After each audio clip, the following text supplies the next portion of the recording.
সিলেটের বিয়ানীবাজার উপজেলার ৭ নং মাথিউরা ইউনিয়ন পরিষদের চেয়ারম্যান মোহাম্মদ আমান উদ্দিনকে সাময়িক বরখাস্ত করে প্রজ্ঞাপন জারি করা হয়েছে স্থানীয় সরকার, পল্লী উন্নয়ন ও সমবায় মন্ত্রণালয়। মঙ্গলবার ২০ মে বিয়ানীবাজার উপজেলা নির্বাহী কর্মকর্তা ইউএনএ গোলাম মুস্তফা মুন্না এ তথ্য নিশ্চিত করেছেন।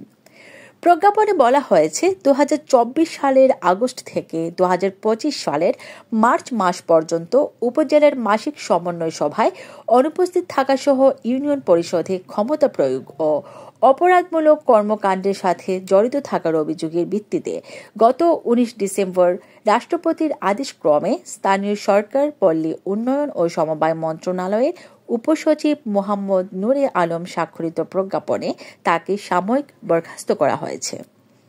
এদিকে আমান উদ্দিনকে বরখাস্ত করায় কে হচ্ছেন ভারপ্রাপ্ত চেয়ারম্যান এ নিয়ে এলাকা জুড়ে আলোচনা চলছে।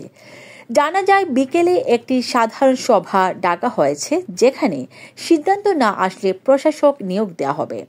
ভারপ্রাপ্ত চেয়ারম্যান হতে আলোচনায় রয়েছেন ইউনিয়নের প্যানেল চেয়ারম্যান আলতাফ হোসেন, আরেক প্যানেল চেয়ারম্যান ফয়জুল হক নাজমুল।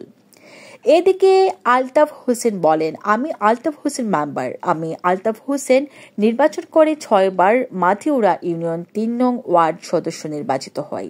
আমি আলতাফ হোসেন আমাদের পরিষদের সকল সদস্যদের ভোটের মাধ্যমে ১২ ভোটের মধ্যে ৮ ভোট পেয়ে প্যানেল চেয়ারম্যান প্রথম নির্বাচিত হই। ইউনিয়ন পরিষদের আইন অনুযায়ী কোনো কারণে চেয়ারম্যান বরখাস্ত হলে প্যানেল চেয়ারম্যান প্রথম ভারপ্রাপ্ত চেয়ারম্যানের দায়িত্ব পালন করবে, এটা আইন। আমি আলতাফ হোসেন আইনের ঊর্ধ্বে নয়, আমি আইনের প্রতি শ্রদ্ধাশীল।